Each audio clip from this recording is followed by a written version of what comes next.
Grace for President, written by Kelly DePuccio. One Monday morning in September, Mrs. Barrington rolled out a big poster with all the president's pictures on it. Grace Campbell couldn't believe her eyes. "Where are the girls?" she asked.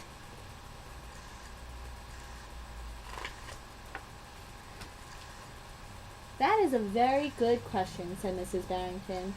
"The truth is, our country has never had a woman president."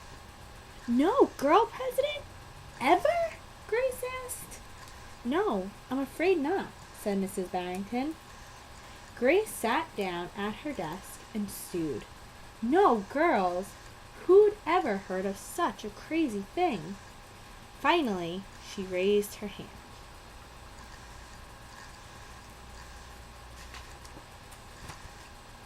"Yes, Grace?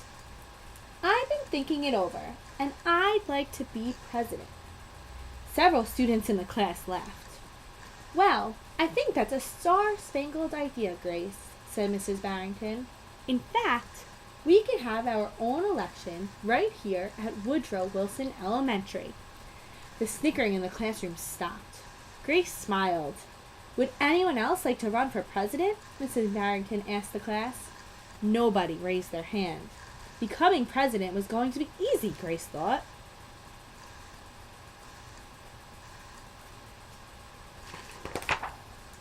The next day, Mrs. Barrington made an announcement. "In the name of democracy, I've invited Mr. Waller's class to join our election.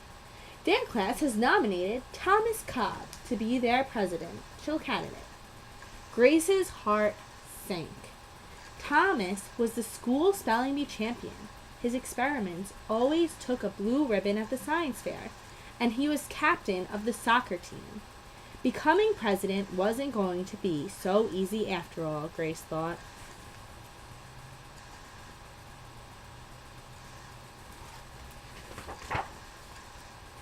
The teachers put the names of all 50 states and the District of Columbia into a hat.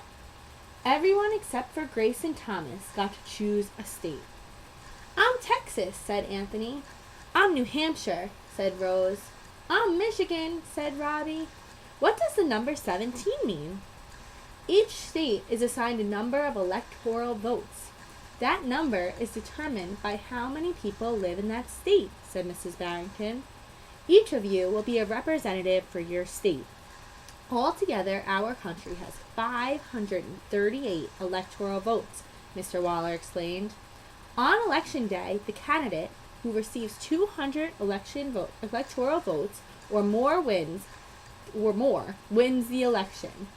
"Why 270? asked Rose. "That's more than half of all the electoral votes," Mr. Waller said. Becoming president really wasn't going to be so easy, Grace thought.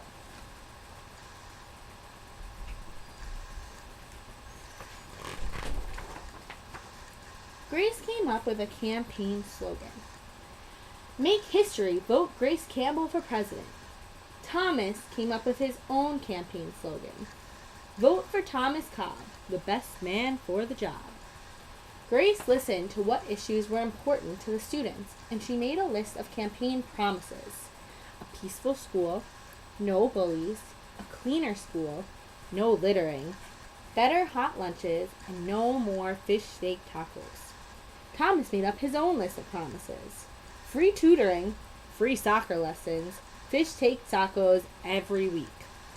Grace made campaign posters and buttons too, but Thomas made them also.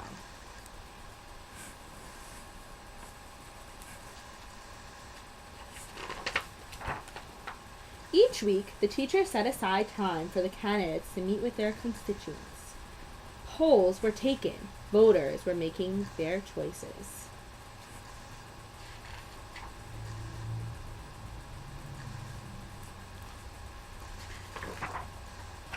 Grace continued to campaign. At recess, she gave speeches. During lunch, she handed out free cupcakes. After school, she held rallies.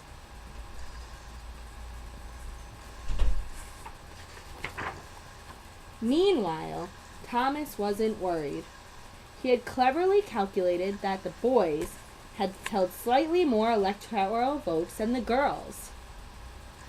At recess, Thomas studied his spelling words. During lunch, he worked on his latest science experiment. After school, he played soccer. Even before the election, Grace made good on her promises. She joined the safety squad. She organized a school beautification committee, and she volunteered her time in the school cafeteria.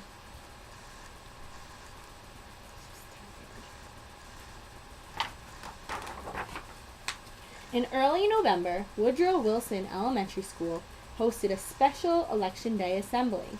Grace and Thomas took their places on stage as the school band began to play.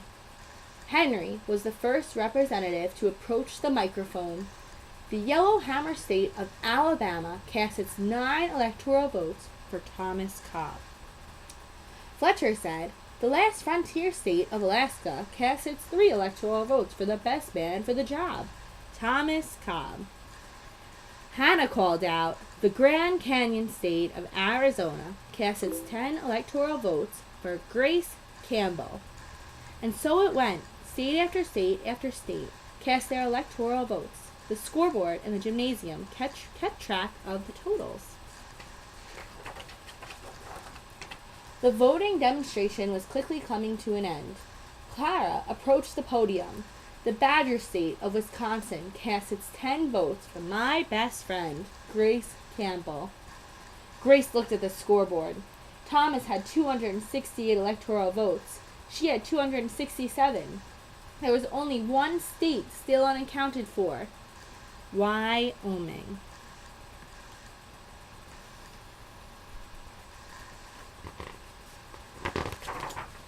Thomas grinned. Grace felt sick. Sam walked up to the microphone. He looked at Thomas. He looked at Grace. He looked down at Grace's handmade flag. Sam didn't say a word. "What are you waiting for?" Thomas whispered. The band stopped playing. All eyes were on Wyoming. Finally, Sam cleared his throat. The equality state of Wyoming cast its 3 electoral votes for Grace Campbell. The gymnasium erupted in loud cheers and a few boos. Mrs. Barrington approached the podium. With 270 electoral votes, the winner is Grace Campbell. Thomas looked stunned. Grace hugged Sam. "Why did you do it?" she asked. Sam handed Grace his flag. "Because," he said, "I thought you were the best person for the job."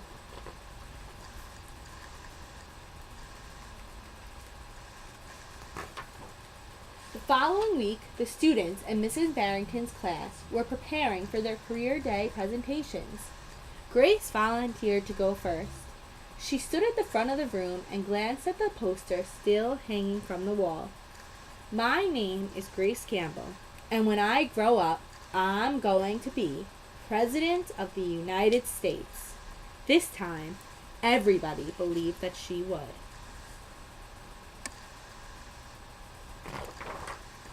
The end. There she is.